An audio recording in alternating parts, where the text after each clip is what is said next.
Hi, welcome to PCMag Live. I'm Alex Colon, and this is Max Eddy. And today we're going to talk about the top 3 news stories of the day. We're going to answer one of your questions and show you one cool thing from the PCMag Labs. And actually, all 3 news stories of the day are going to be about Apple's WWDC conference yesterday, because there's so much news that we couldn't get through it all. It's just so huge, we're going to have to talk about it all day. And one of the coolest, biggest things that they announced was that your iPhone, iPad, and Mac will all be able to talk together with continuity. The continuity is the feature that they rolled out yesterday. That's their name for this larger concept where everything is just going to work together in iOS and OS X. Now, it's going to be aware of where things are. So you bring your iPhone close to your Mac and it's going to be like, oh, I see you're typing an email. Now you can finish that on your Mac. And other really neat things like using your phone to make calls from your computer. So your computer is really like a big speakerphone, and being able to use your phone as a Wi-Fi hotspot without having to do any kind of configuration. It's the kind of thing we've been talking about when we say that the operating systems for desktops are becoming more and more like the mobile operating systems. Apple is showing us what that convergence could really look like. And it seems like this is sort of a unique opportunity for Apple, because there are a lot of OS X users and iOS users.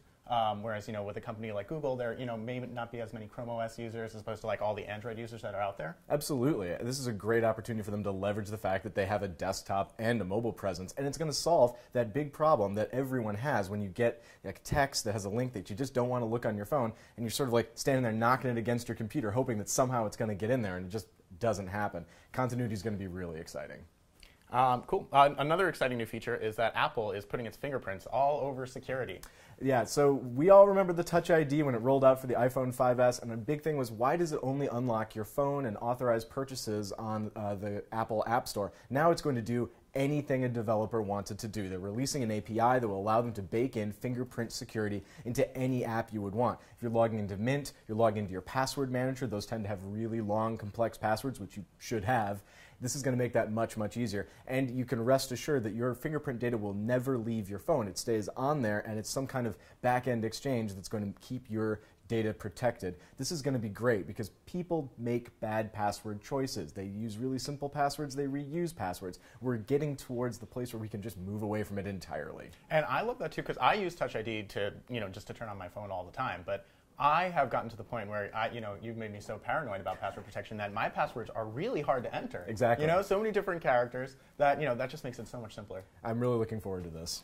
Perhaps the biggest news of all. This is shocking. This utterly is shocking. Pretty amazing. Apple has redesigned the trash can icon.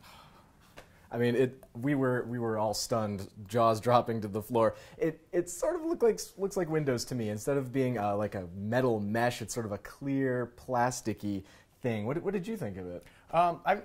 It looks nice, It's okay. I don't know why it was given, any sort of focus at all. But there was a direct quote. You wouldn't believe how much time we spent crafting the trash can. So, I mean, it is clearly something that they labored over for some time. Which we would expect from them. But in general, I mean, the dock does look a little slicker.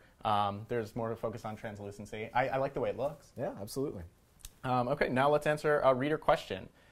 Jean asks, which keyboard app do you recommend for smartphones? So Android has been able to load custom keyboards, and these will do all sorts of crazy things, like allow you to do gesture typing like swipe, where you just drag your thumb across there and it'll enter the word, or predictive typing, where you'll be typing something and it'll suggest whole words to complete your sentence. So you could, in some cases, actually just tap 3 or 4 times and write a whole sentence based off of a personal language model that these keyboards are learning from you. Yesterday, Apple announced that this kind of technology will be coming to iOS 8. And it's very exciting because iOS users have been stuck thumb typing for a very long time, while Android has gone a completely different direction. Apple is even going to bake in that contextually aware predictive typing, where you'll be able to select whole words and speed up your typing. Now, on Android, our editor's choices are Swipe and SwiftKey. Swipe is the original gesture typing application, and it comes with lots and lots of other features like drag and dictation, handwriting recognition, all sorts of stuff. Swipe is a little bit different. SwiftKey is a little bit different. It puts a lot of emphasis on its learning language model, which makes a lot of smart decisions, and you really do feel like it knows what you're going to say next. It's kind of an eerie feeling. Those are our 2 big picks, but we're not sure how they're going to work on iOS 8 just yet. But keep your eye out for those 2. Yeah, that's it. I am very excited to get Swipe on my iPhone. It feels like living in the past, honestly. Once you've used it, you don't ever want to go back. Okay, now we're going to show you one cool thing from the PCMag Labs. And today's cool thing is the Canon Powershot N100. This is a connected compact camera. It's $349.99. And it takes everything that was good about the Powershot, the original one, but it drops the sort of awkward zoom shuttering, and it has more traditional controls, so it's easier to use. It has a sharp lens, sharper than average L sensor, 3.6 frames per second. As you saw, the tilting touchscreen display. It's a little pricey.